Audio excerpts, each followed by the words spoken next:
munaasabadan ballaaran oo lagu soo dhaweynayay laguna shaacinayay musharaxa golaha baarlamaanka gobolka Togdheer Maxamuud Maxamed Dirir Sambul ayaa ka qabsatay hotel New Burco ee magaalada Burco waxaana madashan si weyn loo soo qaban qaabiyay ka soo qayb galay uqaal salaadiin wax garad haween dhalinyaro xildhibaano kuwaasi oo dhamaantood ba hambalyo taageero u muujinayay musharax Maxamuud Maxamed Dirir Sambul waxaana si wada jir ah u cadeeyay inay taageersan yihiin isla markaasina ay codkooda u huri doonaan musharaxa golaha baarlamaanka gobolka Togdheer waxaan ku naqaanaa daacadnimo iyo xilkasnimo wuxuu noqon doonaa insha Allah billahi ta'ala nu rajeeyna inuu noqdo xildhibaan dadkiisi iyo dalkiisi iyo degmooyinkiisa ku noqda wax xildhibaan da'yar dhamaana waan soo dhameynayna hadaan nahay haweenka waxaan ka rajeynayaa inuu noqdo xildhibaan wax qabada oo dadkiisa iyo dalkiisaba anfaca waan ku ducaynayaa eedo ilaahay hankaaga iyo maxay hatay himiladaada dheeraadka ee aad keentay hiigsigaaga fog ilaahay ha kula garab qabto waa xildhibaan daayar aqoon-yahana cilmi diineed iyo mid maadi labadaba leh waa nin hanan kara kursigaa loo dooranayo maanta waa nin inaga hanan kara waxaa jira waynu soo agaasinaa wax waanaynu keennaa halkan goobteedii bay ahayd anagu uqaasha haddii aanu nahay hadalkaanu nidhaahnaa inuu rumoobaan jecel wax runana loogu yeedhaa saaxiib buu leeyahay casabe kaluu leeyahay ummad badan baa doorashadiisa u heegana laakiin sidaa aynu isugu nimi maanta aynu hareeraha uga wada joogno fartana uga adkaano bareeyaa inuu noqdo kii dalkiisa iyo dadkiisaba anfaca gobolkiisa Togdheer u soo jeesta dhammaan reer Burco kor u qaaday ilaahay uga baryeynaa waana nin runtii u qalma waa nin imika markii aan ayaamo dhawayta la yidhi ninkaasa hawsha xildhibaankaasa reerkaasi keeneen runtii waa nin aan sidhi ninkaasi waa macquul ninka aanu wadno waa nin aanu wadno oo aan cidina ka daba imanayn waayo horaanu xeerka u xidhan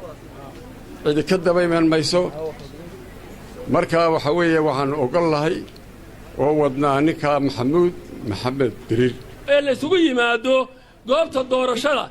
cid wal oo ay wada dhasheen iyo cid wada iyo cid casaba yihiin iyo saaxiibo wax laga doonayaa doorasho intaana halkan fadhinaana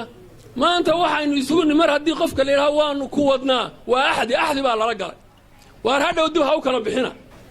masaakaad bilaatay wiilkaan sugaynayo wacadu waa ramad dhaliyo raasa maalirmaan waa midaanka gabloolay ninaan gudhayn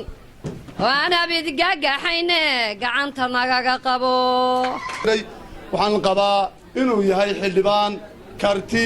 iyo aqoon ku soo kordhin doona golaha baarlamaanka aad u soo xulateen degmada gobolkana ku soo kordhin doona degmadana ku soo kordhin doona ayaan qabaa inuu xildhibaankani noqon doono insha Allah ta'ala ilaahayna waxaanu ka baryaynaa inuu ilaahay ku guuleeyo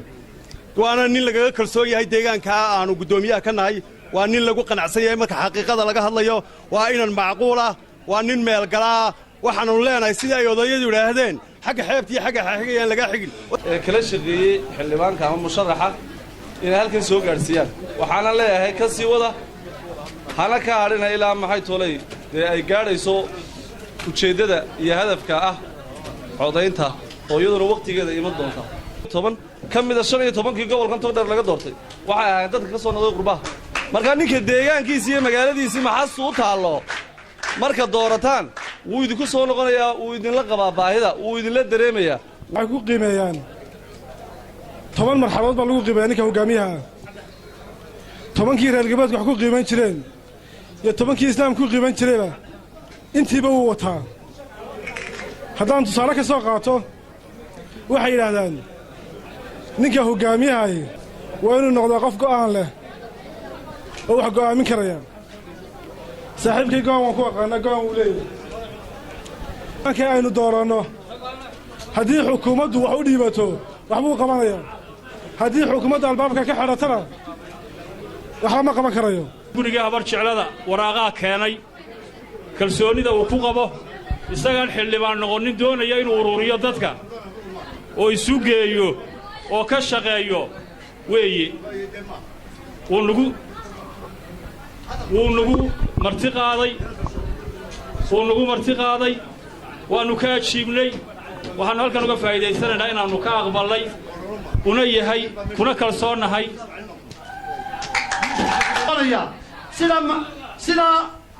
Ali Maxamed Xasan dalkiisa og yahay buu isma laba ku noqonaya waxaan leenahay inuu dooranno oo u duceyno oo soo dhaweyno oo aynu maanta sida aynu u keennay aynu ka rumayno intaa waxaan uga gudbayaa haddii lay doorto waxaan ballan qaadayaa inaannu guud ahaan sharciga dalka aannu ilaalin doonno sababtoo ah meeshaan ku soconnaa waa xeerdejintii dalka qodobada dalkeenna dastuurku dhigayo waxaannu ku soo dari doonnaa qodobo